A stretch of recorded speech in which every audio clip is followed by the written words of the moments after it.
बिस्मिल्लाहिर्रहमानिर्रहीम। मैं हूं अज़मत ख़ान और आप देख रहे हैं प्रोग्राम अज़मतनामा। यकीनन आज आप मेरे साथ बैठे हुए गेस्ट को देख रहे होंगे और आपके जहन में जो नक्शा आया होगा वो पहले यही है कि यार ये कोई तहज़ीब, तमद्दन, किसी सकाफ़त को उजागर करती कोई शख्सियत है। ऐसे नस्तालीक शख्सियात मेरे दिल के बड़ी करीब होती हैं। यकीनन मुआशरे से जुड़े ये अहम लोग हमारी सकाफ़त को, हमारी ज़ुबान को, हमारे कल्चर को चलते फिरते परवान चढ़ा रहे होते हैं। मेरे साथ स्टूडियो में आज मौजूद हैं नवाबज़ादा असफंदयार खटक साहब। इनसे जानते हैं कि ये जो सामने बैठी हुई एक शख्सियत है इसका तारुफ भी करवाएं और इस शख्सियत ने जो लिबास पहना हुआ है यकीनन ये किसी सकाफ़त को उजागर कर रहा है, तहज़ीब को उजागर कर रहा है। ये क्या है और ये इसके बारे में इन्हीं से पूछते हैं। अस्सलाम वालेकुम जी। वालेकुम अस्सलाम जनाब। थोड़ा सा हमारे नाज़रीन को बताइएगा कि आप अपना बैकग्राउंड भी बताएं जो यकीनन मेरे लिए तो नया था ही था। मेरे नाजरीन और जितने भी लोग मुझे देख रहे हैं उनके लिए भी ये नया होगा। तो थोड़ा सा अपना तारुफ करवाएं और ये जो आप तहज़ीब को और सकाफ़त को और कल्चर को प्रमोट कर रहे हैं इसके बारे में थोड़ा सा बताएं। ज़रूर, बहुत शुक्रिया, बहुत इनायत, बहुत नवाजिश आपकी कि आपने मुझे मौका दिया। तो जो तहज़ीब है हमारी अपनी ही तहज़ीब है, इसी ख़ित्ते की तहज़ीब है। टोपी से अगर हम शुरू करें तो ये हुंजाई टोपी है और इसके ऊपर ये जो पर लगे हैं ये यानी एक खुशी का इजहार है, यानी कि कुदरत के साथ, और इसमें ताउस के परों से ये मुज़य्यन है। और जो मेरी कमीज़ है ये हमारी मंगोली दौर की जो आए थे मुग़ल, मंगोल, तुर्को मंगोल, तो वो अपने साथ ये सकाफ़त लाए थे और ये भी खुशी का इजहार है। कंदहार और काबुल में भी पहनी जाती है और हिंदुस्तान के भी जितने असातिज़ा थे वो पहले जो रक़्स और मौसीकी से मुंसलिक थे वो अभी भी पहनते हैं। इसका इस तरफ से वो गला होता है सारा। और ये जो बास्केट है ये हमारे हज़ारा बिरादरान जो हैं वो पहनते हैं, उनकी सकाफ़त है। ये जो बास्केट आपकी है इसमें हमें थोड़ा थोड़ा ये तहज़ीब का मतलब सिंधी सकाफ़त या इसमें अजरक के जो रंग भी हमें नजर आ रहे हैं। जी बिल्कुल बिल्कुल, चूँकि ना हम सब बुनियादी तौर पर तो एक है ना, जड़ें तो एक हैं लेकिन शाखें मुख्तलिफ हैं, फूल मुख्तलिफ हैं। बिल्कुल ऐसे ही। अच्छा, सबसे अहम तारुफ जो मैं इनका मतलब करवाना था वो ये था कि ये जो शख्सियत हमारे साथ मौजूद हैं ज़ाहिर है ये खुद सरापा कल्चर भी आप इन्हें कह सकते हैं। ये ऐसी शख्सियात जो अपने बड़ों का, अपने अकाबिर का चलते हुए फिरते हुए उठते बैठते हर वक्त ख्याल रखते हैं, उन्हें परवान चढ़ाने में अहम किरदार अदा करते हैं। मेरी मुराद खुशहाल खान खटक रहमुल्लाह हैं। बहुत बड़े शायर थे। अभी मुझे एक दोस्त बता रहे थे कि आपने उनका नाम सुना है। मैंने कहा सुना नहीं, हमने बचपन में पढ़ा है असातिज़ा से। तो यकीनन ये उनके ख़ानदान की 13वीं 12वीं पोस्ट से हैं।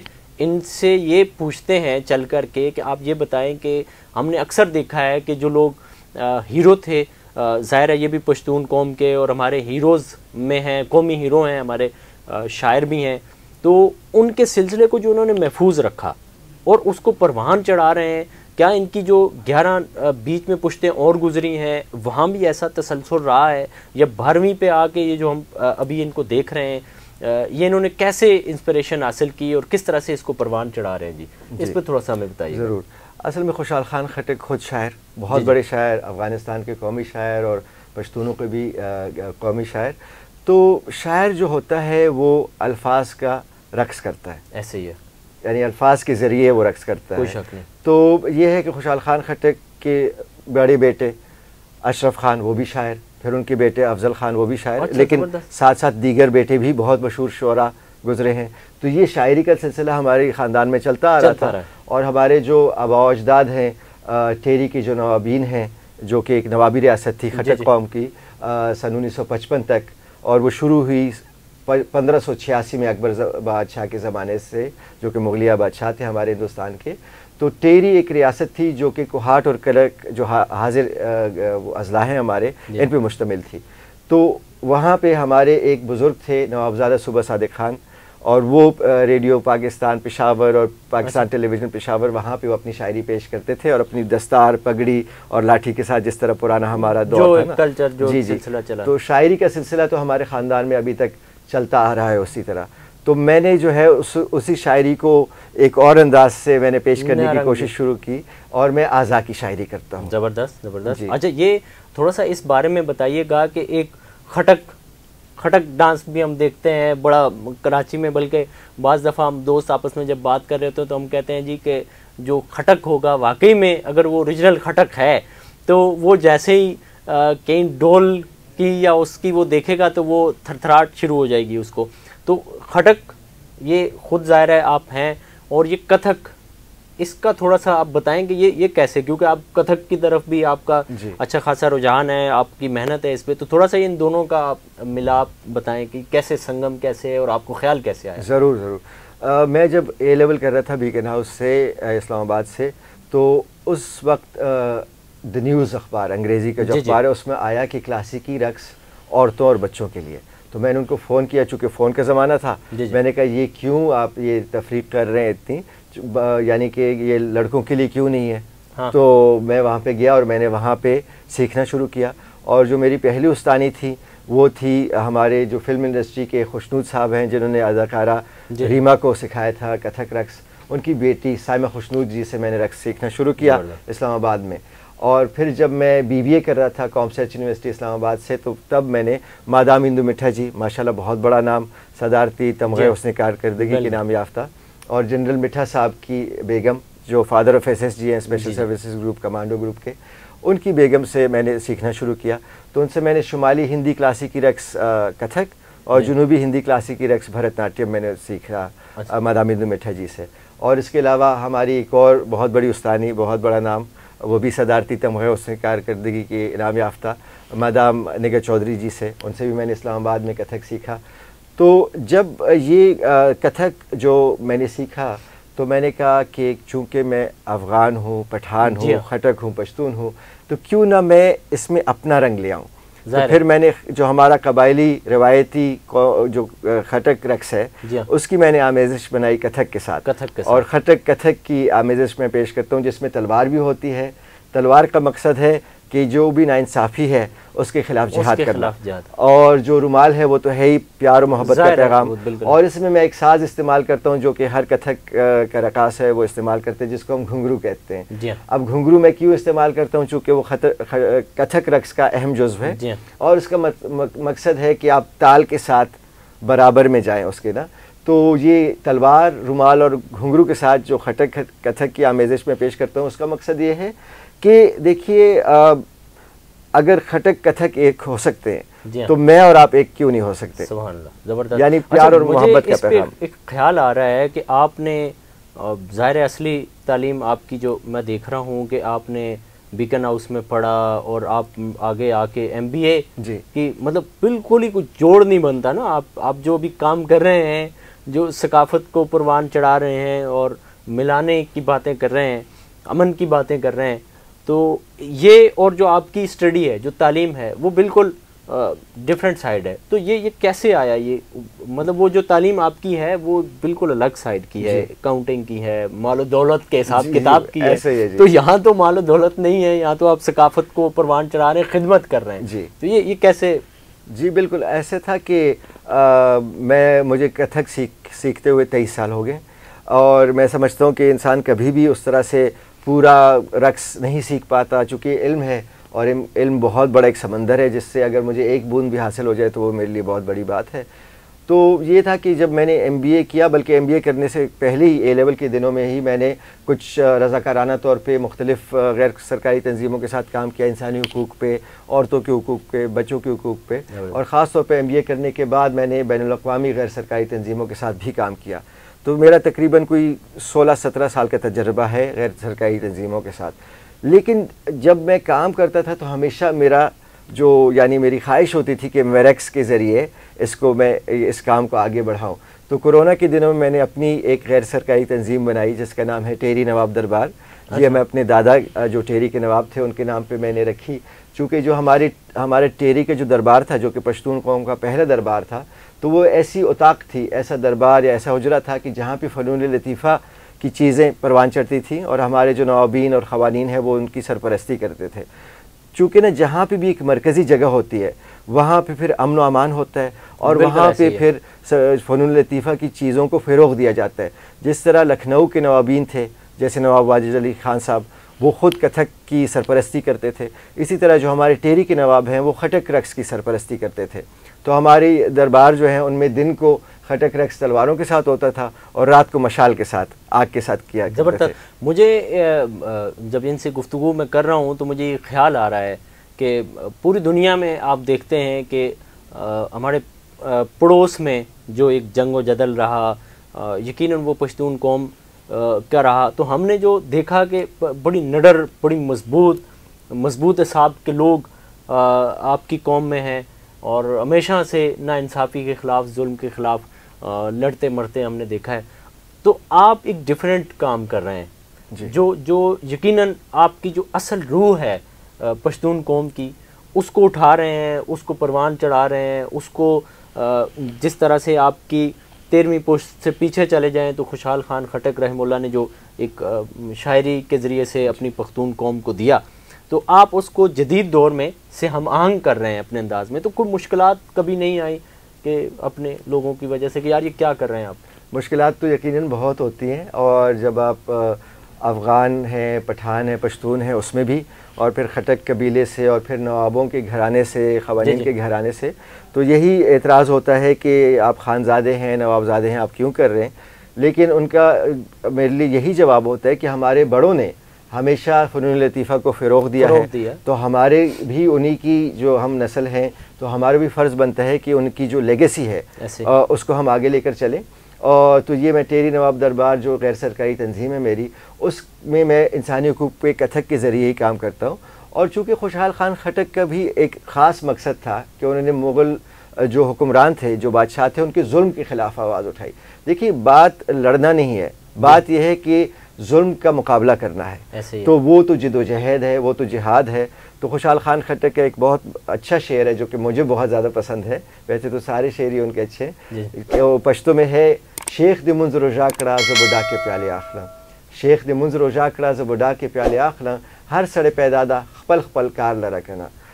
शेख नमाज और रोज़ा रखे, मैं भरे हुए प्याली पीऊँगा, हर इंसान बना है अपने अपने काम के लिए, अपने अपने काम के लिए। तो ये हमें पहचानना बहुत ज़रूरी है कि खुदा ने मुझे किस मकसद के लिए पैदा किया, और वो मकसद आपकी दिलचस्पी में मख्फी होता है। ऐसे ही देखिए, कोई तिब के लिए पैदा हुआ है, उसने डॉक्टर बनना है, उसने उसके ज़रिए इंसानियत की खिदमत करनी है।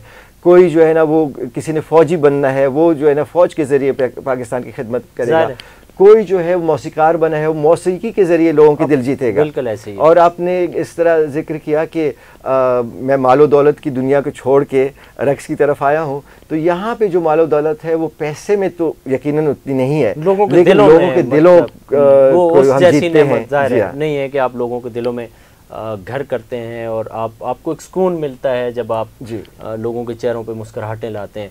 तो मुझे थोड़ा सा इसके साथ ये बताइएगा, आपने गैर सरकारी तंजीमों के साथ काम किया है और केपी से चूँकि मेरा ताल्लुक़ भी है, तो हम देखते हैं कि गैर सरकारी तंजीमें केपी में उस तरह से काम नहीं कर पाती, चाहे वो सकाफत के वाले से कर रही हों, डेवलपमेंट के वाले से कर रही हों, ख़वातीन के हुकूक़ के लिए कर रही हों, बच्चों के हुकूक़, वो उस तरह से नहीं करते। मतलब वहाँ पे प्रोपेगेंडा एलिमेंट जो होता है वो ज़्यादा होता है। तो आपने इतनी सारी तंजीमों के साथ और तकरीबन 2.25 दहाइयाँ काम किया है, तो ये तजर्बा कैसे रहा? बहुत ज़्यादा उसमें मुझे सीखने को मिला, चूँकि मैं स्वात, बुनेर, और एजेंसी, दीर, तिमरगरा, कोहाट और दीगर अजला में मैं रहा हूँ और कबायली इलाका जात में। तो चूँकि हम लोग उधर ही क़याम पज़ीर होते थे, वहीं पे हमारे दफातर होते थे, और वीकेंड पे ही मैं इस्लामाबाद आता था, तो वहाँ पे मुझे हर आम व ख़ास से मिलने का मौका मिला और उनकी मुश्किलात का मुझे मालूम हुआ। तो बहुत लुत्फ़ आता है जब आप उन्हीं लोगों के साथ रहते हैं और उनके मसाइल ऐसे हल करते हैं जैसे आपके अपने मसाइल हों। तो वो जो मेरा सारा तजर्बा हुआ, तो उसी की बुनियाद पे मैं अब आगे जो है एक बेहतर अंदाज से काम कर सकता हूँ, चूँकि मुझे वहाँ के गोठों के, छोटे छोटे बांडों के, छोटे छोटे गाँव के मुश्किलात का यानी अंदाज़ा है। तो थोड़ा सा ये बताएं कि जब आपने इतना ज़बरदस्त सिलसिला शुरू किया, चलें पाकिस्तान और केपी, और इसमें तो है, अभी हमने देखा कि आपने आर्ट्स कौंसिल में आप आए, यहाँ पे परफॉर्मेंस की, अब आप आगे मज़ीद प्रोग्राम करेंगे, तो यहाँ एक आने का सिलसिला कैसा था? और फिर इंटरनेशनली इस काम को भी आप लेकर के गए, वहाँ पे पज़ीराई कैसी थी, वहाँ पे जो हमारे ओवरसीज़ पाकिस्तानी हैं उनका रिस्पांस क्या था, ये थोड़ा सा बताइएगा। जी बिल्कुल, ज़रूर। सिंध में ऐसे आया कि यहाँ पे हैदराबाद में एक सूफ़ी मेलो था, ये तो सूफियों की सरजमीन जी है, बिल्कुल, तो सूफियों की सरजमीन है, बिल्कुल ऐसा ही है।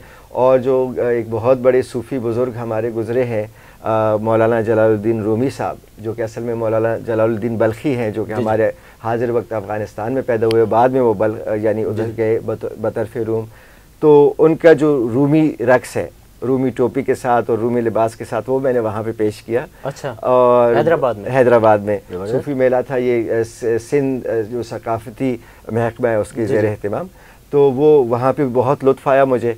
और उसके बाद फिर मैं कराची आ गया, यहाँ पे शीमा किरमानी जी का बहुत ही खूबसूरत 2 हफ्तों का मेला था तहरीक निस्वां की। 45 साल वो मना रहे थे और बहुत बड़ी जद्दोजहद है औरतों के हुकूक से के हवाले से और गरीबों की आवाज़ बनने के हवाले से।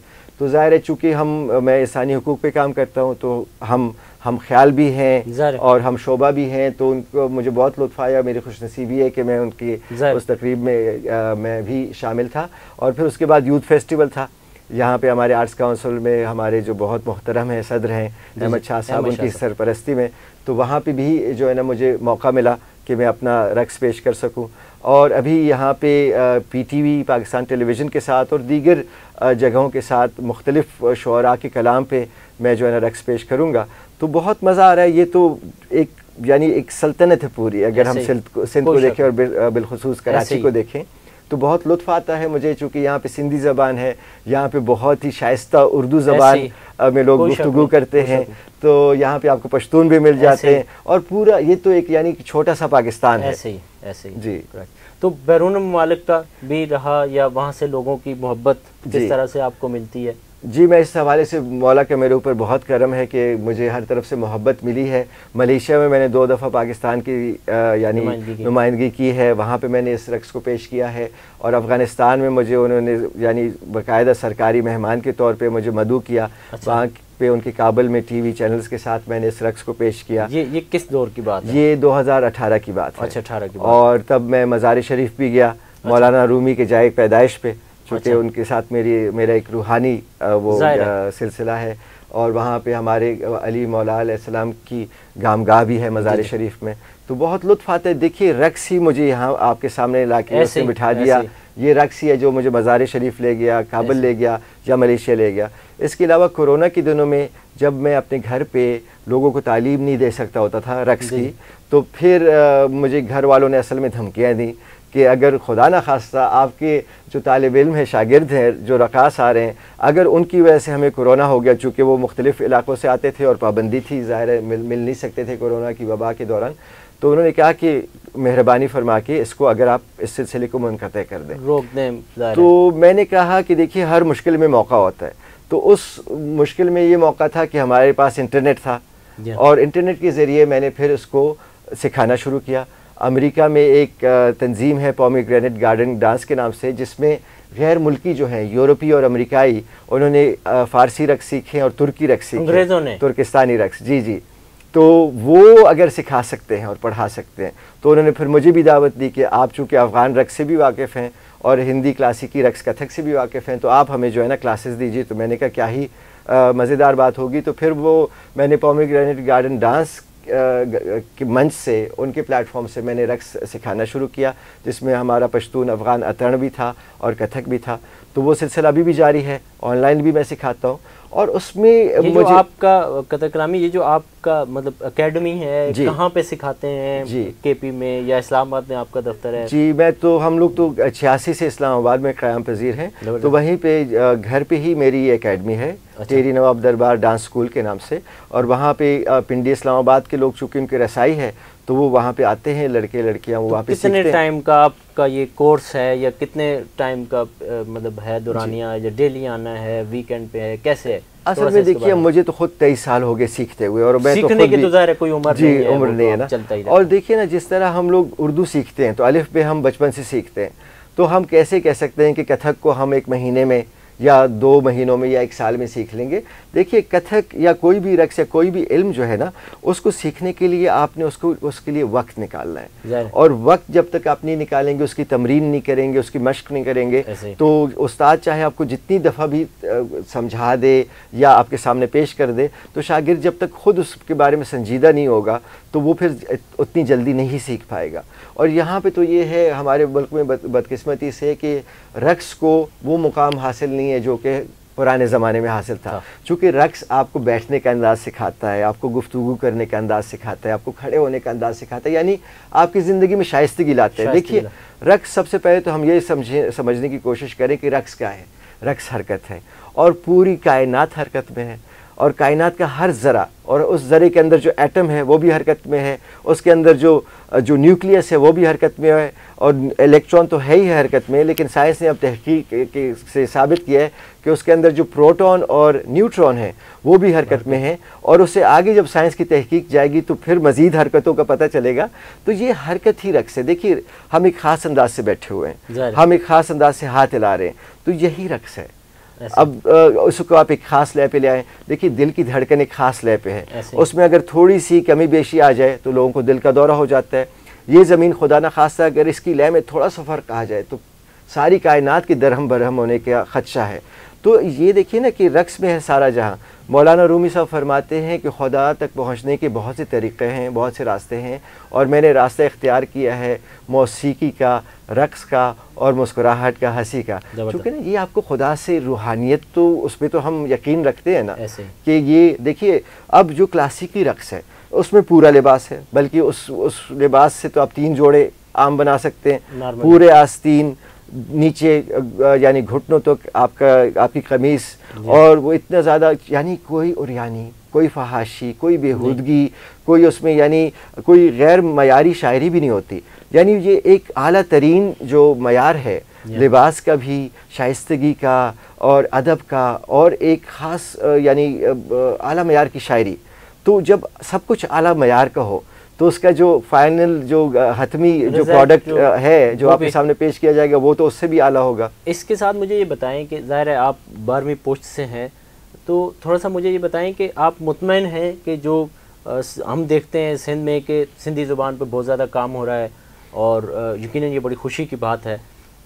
और इसके अलावा हम देखते हैं जो दीगर ज़ुबानें हैं, बलोची में काम हो रहा है, पुश्तो में भी ज़ाहिर है काम हो रहा है। तो आप मुतमईन हैं कि खुशहाल खान खटक की जो तालीमात थी, जो उनका कलाम था, उसको उसी तरह प्रेजेंट किया जा रहा है या उस पर फोकस किया हुआ है जी या नहीं? मेरी बस अदना सी कोशिश है। वैसे तो खुशहाल खान खटक चूँकि अफ़गानिस्तान के कौमी शायर हैं तो वहाँ पे भी उन पे बहुत काम हो रहा है, और यहाँ पे भी हम लोग उनको बहुत ताज़ीम देते हैं, चूँकि उन्हीं से फिर मुतासिर हमारे कौमी शायर जो अल्लामा इकबाल साहब हैं, उन्होंने भी बहुत से शेर अफ़गान या पश्तूनों की शान में कहे कि मोहब्बत मुझे उन जवानों से है, खुशहाल खान मोहब्बत मुझे उन जवानों से है, सितारों पे जो डालते हैं कमल। तो ये खुशहाल खान खटक की वसीयत है कि जिसका उन्होंने तर्जुमा किया उर्दू ज़बान में, और वो सारी उन्होंने उनकी शान में वो शायरी की। तो देखिए कि काम तो उस तरह से हो रहा है, लेकिन अब मैं उसको रक्स का लिबादा, उसको रक्स का जो लिबास है वो पहनाने की कोशिश कर रहा हूँ ताकि हर तरह से उनके कलाम पे काम हो। तो अब आप ये बताइए, आपने तो चलें 12वीं पोस्ट तक आपने ये सिलसिला चलाया, तो 13वीं पोस्ट माशाल्लाह से जो आपकी औलाद है जी, तो वो क्या करते हैं? क्या पढ़ रहे हैं, या इस तरफ भी उनका कोई देखते होंगे आपकी चीज़ें, इंटरनेट पे वीडियोस देखते होंगे, तो क्या तासुर, क्या कहते हैं? जी, असल में मेरी चूँकि फ़िलहाल मैं उस तरह से रिश्ते अज़दवाज में नहीं हूँ, लेकिन मेरी रूहानी औलाद मेरी बहुत है जो मेरे तो शागिर्द हैं। इस पे बताएंगे आप कब जो है वो इस रिश्ते इज़दवाज से मुंसलिक हो जाएंगे, और कब ये वाला लड्डू भी आप खा लेंगे? जी इंशाल्लाह अनकरीब, चूँकि बस जो किस्मत में होता है वो तभी ये सारी बातें होती हैं। लेकिन ये जो मेरी रूहानी औलाद है वो इस मिशन को आगे ले जा रही है। आपने एक यूनिक सा काम किया है, तो चूँकि हम देखते हैं हर कौम की या हर कबाइल की अपनी एक सिलसिला होता है, तो आपके यहाँ हमने यही देखा है कि पख्तून बाहर से शादी नहीं करते जी, और ना देते हैं। तो आप भी अपने ही उससे या कहीं कल्चर किसी और जगह से भी?